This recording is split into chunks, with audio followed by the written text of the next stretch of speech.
Friends, मैं एक बार फिर आपके सामने हाजिर हूं एक नया वीडियो लेके आप लोगों के चिंतन मनन के लिए। जी हां, थिंकिंग एनालिसिस के लिए, और भी मैं कहूं एनालिटिकल थिंकिंग के लिए। और जो आज के मेरे वीडियो का टाइटल है वो है status of higher education in India. जी हां, status of higher education in India, ये आज के वीडियो का टाइटल है। इस वीडियो में मेरी ये कोशिश रहेगी कि मैं हायर एजुकेशन की देश में इस समय क्या स्थिति है उससे आप सबको अवगत करवाने की एक कोशिश करूं। एजुकेशन पर आने से पहले एक प्रश्न जो हर भारतीय के मस्तिष्क में उठना चाहिए, उठ रहा है या नहीं ये मैं नहीं कह सकता। पूरे विश्व में हमारे देश का एजुकेशन में कौन सा रैंक है? What is the rank of education of India in the world? Global level पे हमारे देश में एजुकेशन का रैंक क्या है?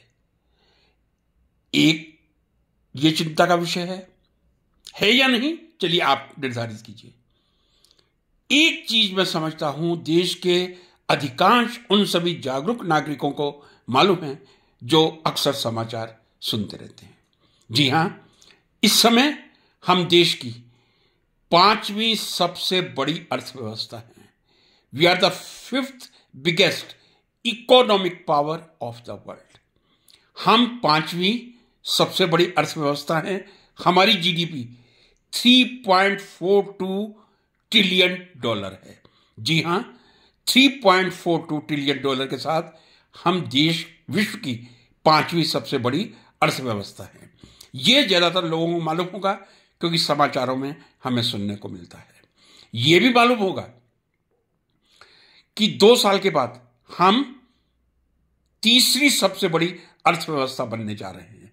जी हां, अभी हमारे से आगे यूएसए है, चाइना है, जापान है और जर्मनी है। हमारा 5वां नंबर है। और जैसा हमारे देश में कहा जा रहा है, और यह प्रसन्नता का विषय है देश की जनता के लिए, हम सब के लिए, कि शायद 2 वर्ष के अंदर अंदर हम लोग विश्व की तीसरी सबसे बड़ी अर्थव्यवस्था होंगे। यानी जापान और जर्मनी को पछाड़कर हम यूएसए और चाइना के बाद तीसरे नंबर पे आ जाएंगे, $5 ट्रिलियन इकोनॉमी या जीडीपी के साथ। यह अधिकांश लोगों को मालूम होगा। जब हम 5वें से तीसरे नंबर पे अर्थव्यवस्था में आ रहे हैं, क्या हमारे देश के नागरिकों को, शिक्षाविदों को, शिक्षकों को, विद्यार्थियों को वास्तव में यह मालूम था कि हम विश्व में शिक्षा के क्षेत्र में 33वें स्थान पर हैं? जी हां, 33वें पायदान पे हैं हम शिक्षा के परिप्रेक्ष्य में। In the context of education we stand on number 33 in the world. और पता नहीं क्यों मुझे थोड़ा सा अनईजी फील होता है, थोड़ा सा असहनीय महसूस करता हूं। क्यों नहीं ये किसी देश के नेता से सुनता हूं कि यदि हमारे देश की शिक्षा 33वें क्रम पर है तो उसको भी सुधार के अगले 5 सालों में हम 10वें नंबर पर ले आएंगे। कभी मुझे सुनने को नहीं मिला। अनडाउटेडली शिक्षा में आजादी के बाद बहुत ज्यादा विस्तार हुआ है। 1857 में 3 विश्वविद्यालय, जी हां, 1850 में 3 विश्वविद्यालय इस देश में आए थे। बॉम्बे, कलकत्ता, मद्रास। 4था विश्वविद्यालय इलाहाबाद विश्वविद्यालय था। 5वां दिल्ली विश्वविद्यालय था। और ये श्रृंखला चलती रही। आज हमारे देश में 1100 से ज्यादा यूनिवर्सिटीज हैं। जी हां, we have more than 1100 universities, about 45,000 colleges. जी हां, हमारे देश में कॉलेजेस की संख्या लगभग 45,000 है। एजुकेशन का एक बहुत बड़ा नेटवर्क है। मैंने आपसे कहा 1100 से अधिक यूनिवर्सिटी होना कोई असामान्य बात नहीं है। जहां 1857 में 3 यूनिवर्सिटी से शुरुआत हुई थी, आज हम 1100 का आंकड़ा नंबर ऑफ यूनिवर्सिटीज में पार कर गए हैं। कॉलेजेस की संख्या मैंने कहा 45,000 से अधिक है। इसके अलावा हमारे देश में अनेक रिसर्च लेबोरेटरीज हैं, कुछ council of scientific and industrial research CSIR की हैं, कुछ defence research and development organisation DRDO की हैं। CSIR की लगभग 37 लेबोरेटरीज हैं, DRDO की मैं समझता हूं लगभग 50 के करीब लेबोरेटरीज हैं। इसके अलावा DSC की अनेक लेबोरेटरीज हैं, department of science and technology की। इसके अलावा डिपार्टमेंट ऑफ एटॉमिक एनर्जी, उसकी अनेक लेबोरेटरीज हैं, जिसमें आप सबने भाभा अनुसंधान केंद्र और भाभा एटॉमिक रिसर्च सेंटर का नाम सुना हुआ होगा। इसके अलावा हमारे देश में लगभग 160 से 170 के करीब इंस्टीट्यूट ऑफ नेशनल इंपॉर्टेंस है। इंस्टीट्यूट ऑफ नेशनल इंपॉर्टेंस का मतलब यह है ऐसे इंस्टीट्यूट जिनका इंपॉर्टेंस बहुत ज्यादा है। यदि मैं उसमें नाम लूं, सबसे पहले नंबर पे Indian Institute of Science Bangalore आएगा, Tata Institute of Fundamental Research Bombay, Hyderabad, Bangalore आएंगे। ऐसे अनेक रिसर्च इंस्टीट्यूट हैं। इसके अलावा लगभग मैं कह दूं 15 वर्ष पहले सरकार ने एक नीति अपनाकर बेसिक साइंसेस को प्रमोट करने के लिए Indian Institute of Science Education and research आइजर की स्थापना की थी। जी हां, Indian Institute of Science Education and research. इसके अलावा नाइजर हमारे यहां एक ही बन पाया है, वो उड़ीसा की कैपिटल भुवनेश्वर में ही है, National Institute of Science Education and research.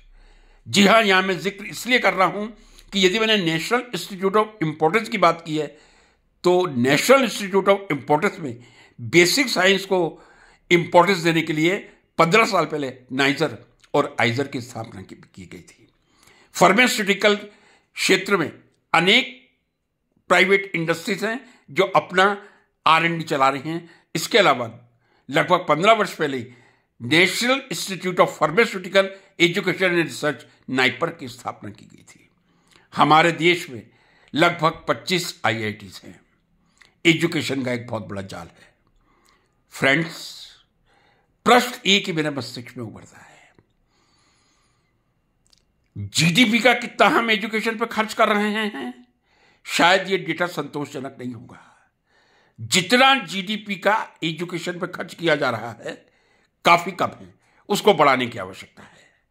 लेकिन वो काम देश के जो नीति निर्धारक हैं, जो नीतियों का निर्माण करते हैं, उनका है।